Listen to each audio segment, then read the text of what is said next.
In Washington, where, as we just mentioned, the Department of Justice has arrested the leader of the Oath Keepers militia, Stewart Rhodes, and charged him with seditious conspiracy in connection with the January 6th siege on the Capitol. This as President Biden is meeting with Senate Democrats on Capitol Hill in a desperate push on voting rights. ABC News Chief Justice Correspondent Pierre Thomas, ABC News Congressional Correspondent Rachel Scott, and ABC News Senior Washington reporter Devin Dwyer join us now with more. So, Pierre, let me begin with you. Seditious conspiracy, conspiracy to overthrow the government is the first time the Department of Justice has issued a charge of this magnitude in connection with the January 6th insurrection. How do you read the significance of this case? Well, last week, the Attorney General clearly signaled that more substantial charges were coming and that they would follow this case wherever it leads.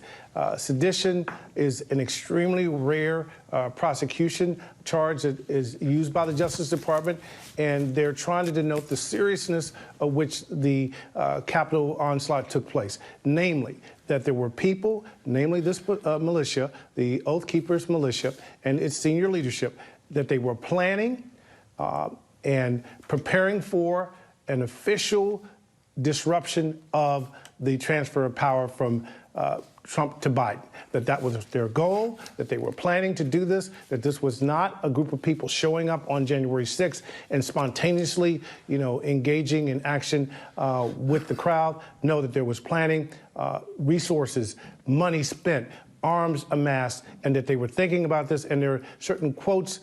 It's clear from the FBI investigation that they were able to crack into some of the encrypted communications allegedly between the Oath Keepers, in which they talked about things like a civil war is in the offing.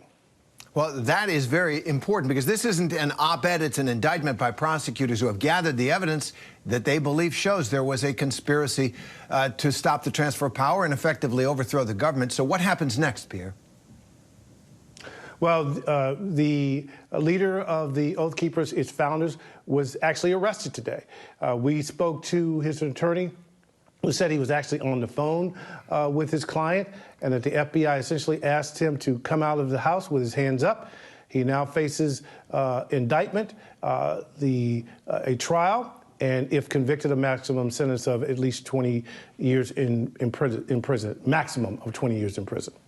It's a serious charge. And Rachel, all this is happening as the Republican leader in the House, the minority leader, Kevin McCarthy, has said he won't cooperate with the January 6th committee investigating the assault on the Capitol. What's the significance of that? What can you tell us? Yeah, Terry, and he's actually doubling down on it. Right now, you're watching Leader Kevin McCarthy at a press conference earlier today where he reiterated his stance that he will not be cooperating with the January 6th House Select Committee.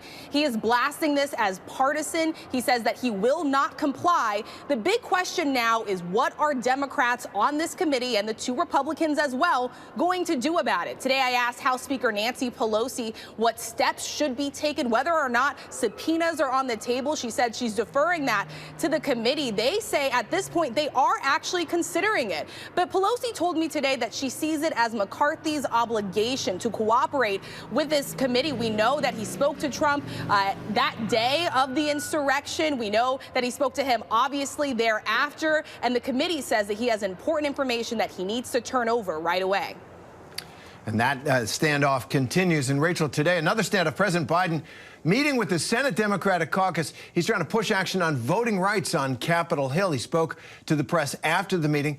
Just take a second. Let's hear some of that. As long as I'm in the White House, as long as I'm engaged at all, I'm going to be fighting to change the way these legislatures have moved. Thank you. Are you disappointed?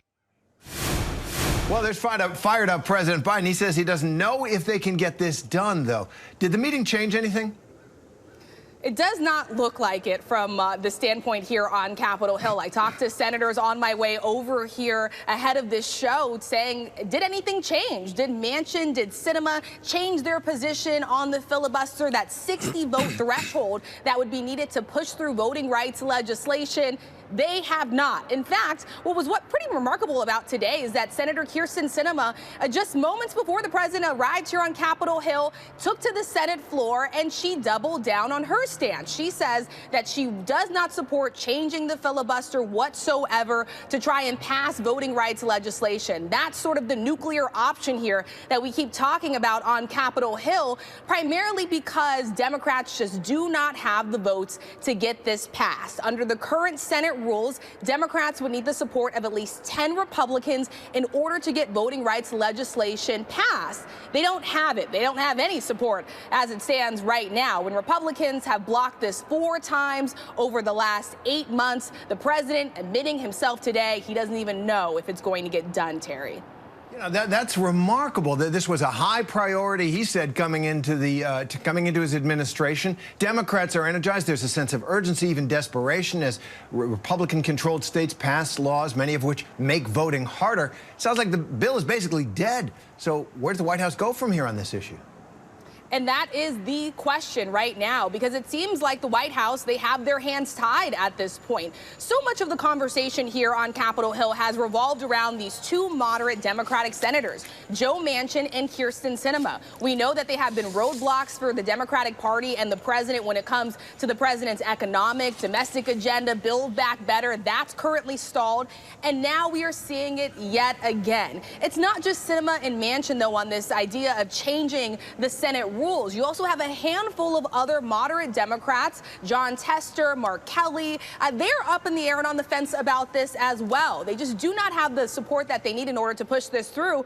So essentially, it's back to the drawing board at this point, and Democrats are finding themselves in a very familiar spot where Republicans are going to block this, and they're going to be looking at each other asking, where do we go from here?